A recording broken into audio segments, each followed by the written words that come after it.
महंगाई पर चर्चा नहीं होती है। देश का रुपया कमजोर होता जा रहा है, आर्थिक व्यवस्था और कमजोर हो रहा है हमारे देश का।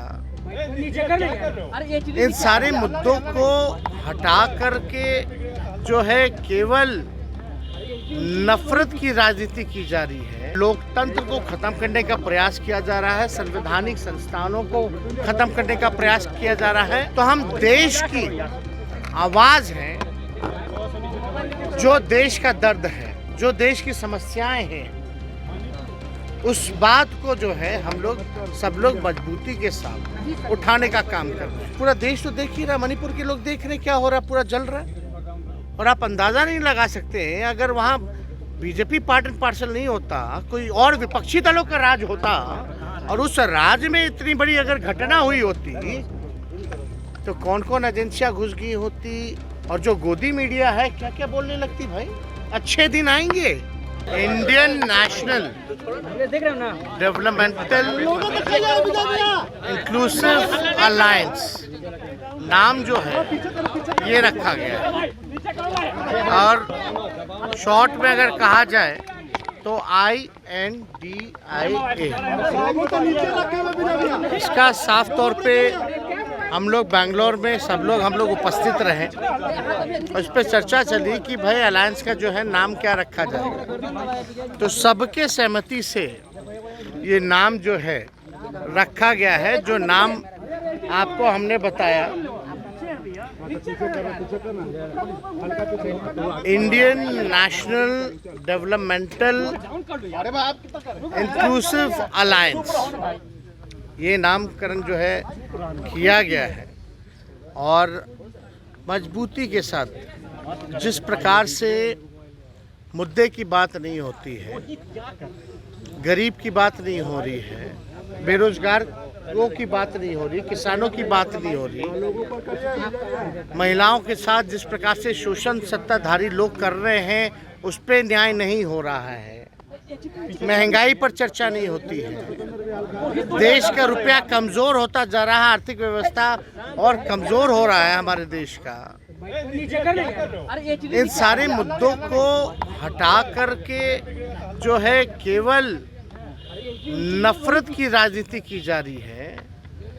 तो आप लोग सब लोग जानते हैं कि हम लोग जो हमारा देश है वो डाइवर्सिटी इसकी खूबसूरती है।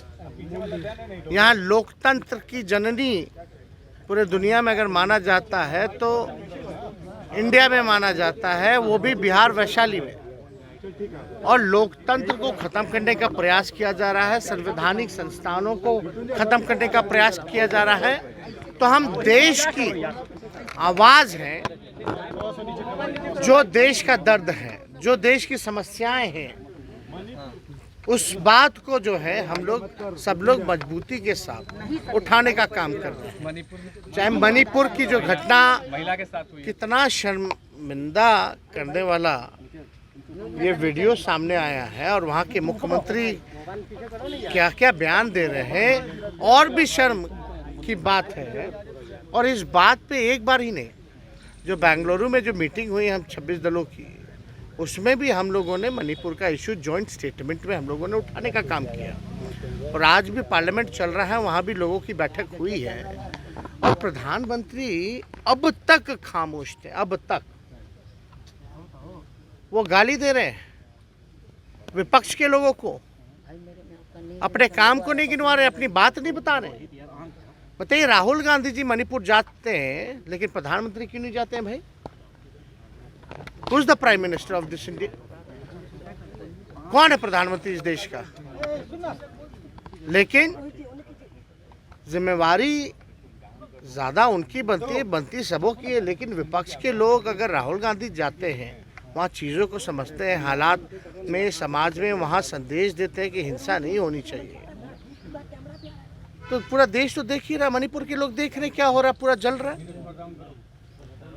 और आप अंदाज़ा नहीं लगा सकते हैं, अगर वहाँ बीजेपी पार्ट एंड पार्सल नहीं होता, कोई और विपक्षी दलों का राज होता और उस राज्य में इतनी बड़ी अगर घटना हुई होती तो कौन कौन एजेंसियां घुस गई होती और जो गोदी मीडिया है क्या क्या बोलने लगती। भाई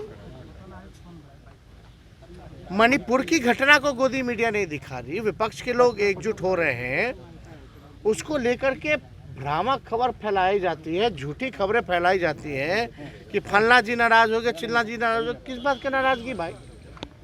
हम सब लोगों का लक्ष्य है कि देश के संविधान, देश के लोकतंत्र को बचाने का काम करें। विकास की बातें होनी चाहिए, मुद्दे की बात होनी चाहिए। तो बिना वेरीफाई, बिना कुछ किए हुए कोई कुछ लिख देता, उसी के पीछे सारी खबरें चलने लगती हैं। सर, प्रधानमंत्री तो इसलिए तेवर दिया है मणिपुर को लेकर, कहा कि अगर सरकार से नहीं कुछ हो पाता है। कौन?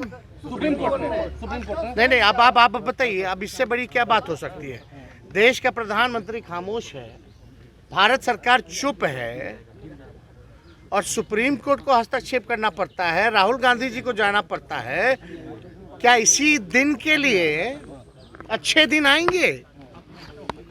देश के अच्छे दिन आएंगे? मणिपुर देश में है कि नहीं है?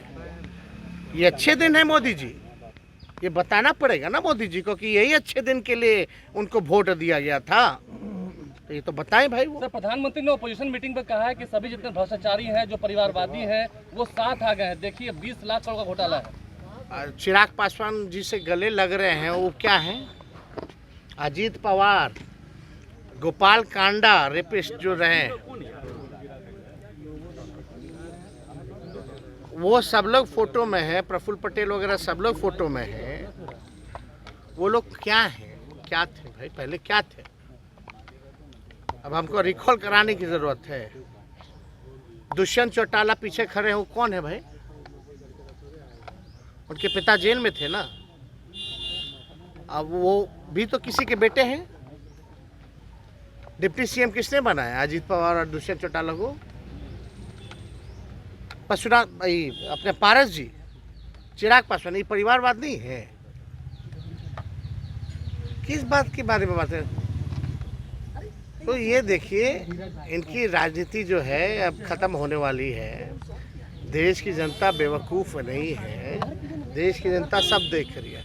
हम तो काम की बात कर रहे हैं ना।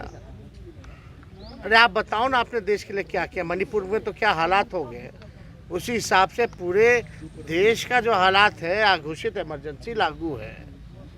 सारे संवैधानिक संस्थाओं से लेकर के जितना इंस्टीट्यूशन है, सबको बर्बाद कर दिया गया। सब चीज़ प्राइवेटाइज किया जा रहा, तो घोटाला नहीं हो रहा है क्या? ठीक ही कहा ना अखिलेश जी ने कि भाई नोटबंदी जो था देश का सबसे बड़ा घोटाला था। 2000 का नोट कौन लाया? 2000 नोट को कौन गायब किया? उस बीच में बीजेपी जो है, देश का एक जिला बता दो जहां बीजेपी का दफ्तर ना बना हो। कहां से आया पैसा? कौन दे रहा है पैसा? तो इन सब चीज़ों पे बेकार की बातें नहीं, सकारात्मक बातें होनी चाहिए। लेकिन उनका तो काम ही है नफरत की राजनीति करना। क्या सर लगता है 2024 का रिजल्ट क्या होगा? क्या सर लगता है सर 2024 का रिजल्ट? देखिए, हम सब लोग मजबूती के साथ एक हुए, किसी ने कल्पना नहीं की होगी, ये भाजपा वाले भी नहीं सोचे होंगे कि ये लोग एक होंगे। एक हो गए। अगली बैठक बॉम्बे में है, और भी निर्णय हो जाएगा। जब समय बलवान है, गद्दी पे कोई परमानेंट बैठा हुआ नहीं रहता है। जो आता है वो जाता है, जो जन्म लेता है वो उसकी मृत्यु होती है। तो सत्ता में भी जो लोग आए हैं उनको जाना तय है। तो इसलिए घमंड में नहीं रहना।